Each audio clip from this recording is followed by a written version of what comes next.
आपण पाहताय प्राध्यापक डॉक्टर मच्छिंद्र सत्य यांचे लोकसंवाद न्यूज.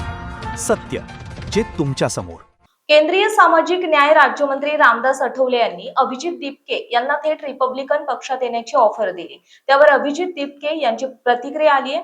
अभिजित दीपके यांनी ही ऑफर नाकारली आहे. ऑफर नाकारताना मी तर देशद्रोही होतो ना, मला एनडीएची ऑफर का देता असा सवाल केला. आता पुन्हा एकदा दीपकेंवर रामदास आठवले यांनी प्रतिक्रिया दिली. आठवले यांनी दीपकेंच्या आंदोलनाचं कौतुकही केलं असून आठवले यांच्या या विधानाची सध्या चर्चा सुरू आहे.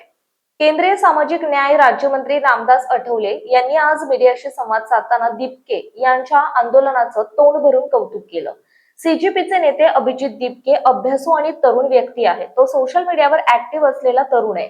त्यांनी योग्य विषयाला धरून आंदोलन केलं. आंदोलनाला यश सुद्धा आलं. नरेंद्र मोदी यांनी त्यांची मागणी मान्य करत धर्मेंद्र प्रधान यांचा राजीनामा घेतला. मुलांवर केसेस करू नका ही सुद्धा मागणी त्यांची मान्य करण्यात आली आहे. ज्या मुलांच्या आत्महत्या झाल्या त्या कुटुंबाला सुद्धा मदत करण्याचे सरकारने आश्वासन दिले. हे त्यांच्या आंदोलनाचं यश आहे असं रामदास आठवले यांनी म्हटलंय. आठवले यांनी दीपके यांचं तोंड भरून कौतुक केल्याने सर्वांच्याच भुवया उंचावल्या आहेत. अलीकडेच मोठ्या प्रमाणात पेपर लीक होण्याची प्रकरणे होत आहेत. ही बाब योग्य नाही. नीट पेपर लीक मध्ये महाराष्ट्रातील अनेक लोकांचा संबंध होता. त्या सर्व लोकांना पकडून जेलमध्ये टाकण्यात आलं. यावर एनडीए सरकारने कायदा सुद्धा बनवला. अशा पद्धतीचं कृत्य करणाऱ्या लोकांना 10 वर्षांची शिक्षा करण्याचा कायदा करण्यात आला आहे. त्यांना फाईन सुद्धा करण्याचा निर्णय घेण्यात आला आहे.